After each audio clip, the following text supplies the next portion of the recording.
Hey guys, welcome back to today's video. Today is Thursday, May 14th, 2020, and today's topic that we are going to be addressing is mainly covering the three states that will make or break both of these presidential election campaigns.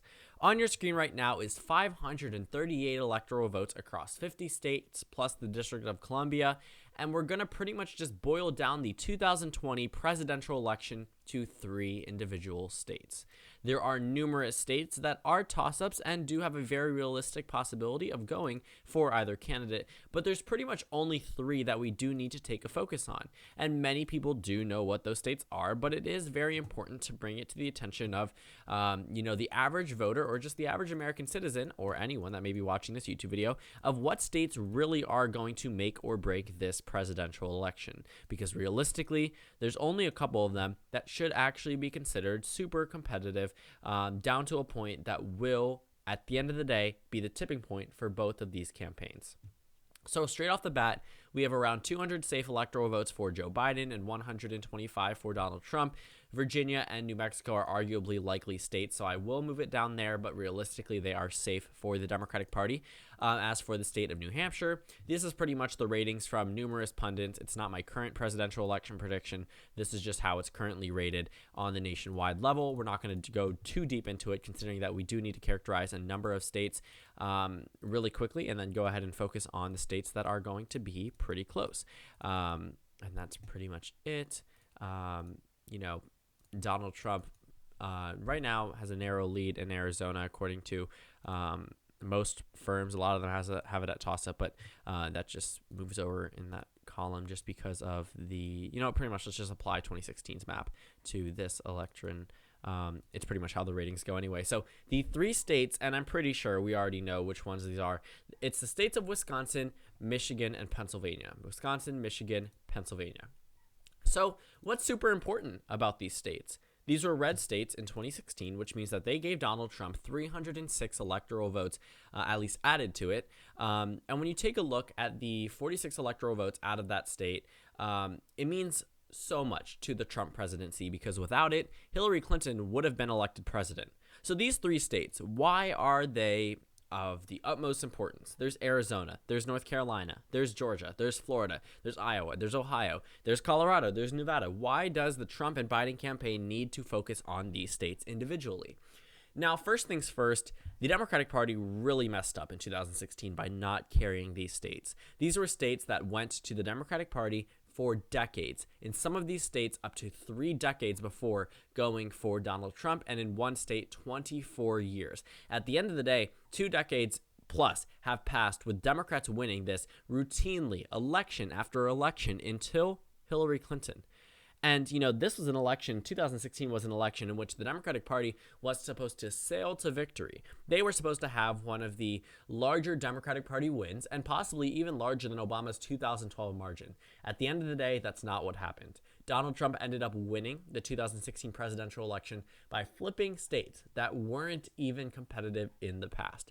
In 2012, Mitt Romney lost the state of Wisconsin despite the Republican vice presidential nominee being a representative from Wisconsin. In 2008, the McCain campaign failed to capture the state of Minnesota despite holding their Republican National Convention in the state of Minnesota. In 2016, the Democratic Party failed to capture the state of Pennsylvania despite holding the Democratic National Convention in the state of Pennsylvania.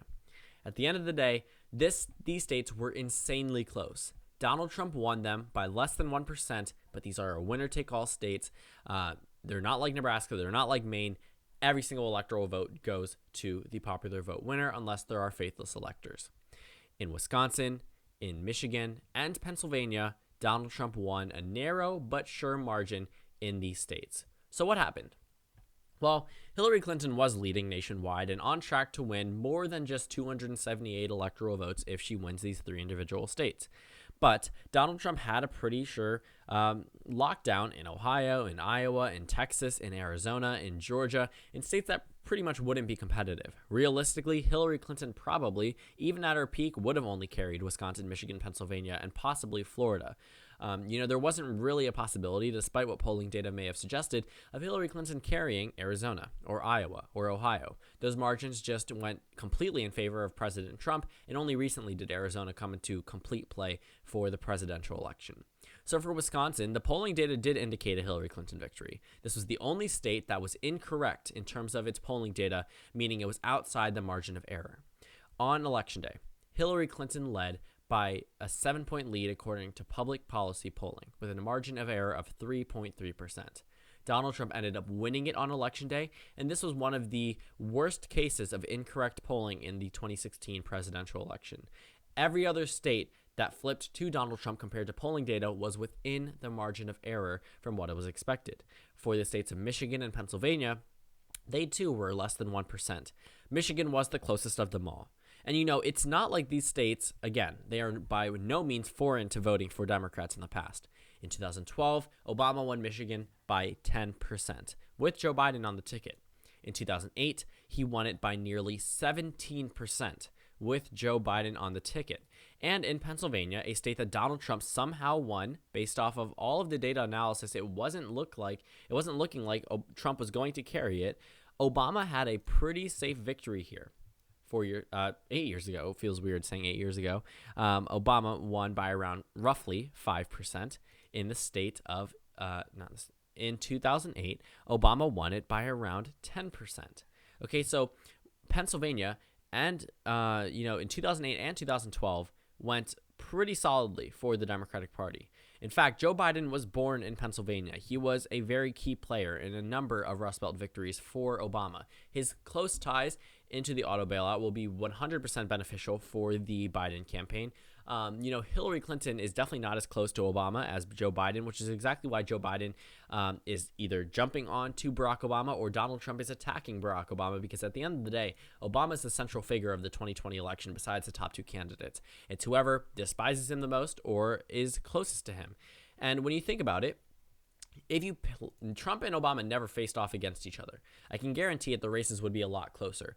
But Obama was someone who was able to carry all three Rust Belt states, yet Trump was the only Republican candidate for decades to even flip it. In 2008, Obama had a very solid victory in Wisconsin, and in 2012 as well, despite, again, Paul Ryan winning, being a representative from the state of Wisconsin. And in the 2016 presidential election, this was when it was a huge deal because Donald Trump narrowly defeated Hillary Clinton. Despite all polling data, Donald Trump won Wisconsin. And in the state of Michigan, right now, these three states all have roughly the same demographic. They have a white working class vote and a very large African American population in the inner cities that if not necessarily everything, if only one of them ends up voting for Democrats in full force, the Democrats win that election. African American voters and white working class voters in 2008 across the board. In 2012, some white working class voters moved back over to the Republican column after previously voting for Republicans. These states were one of the closest in the elections of 2000 and 2004.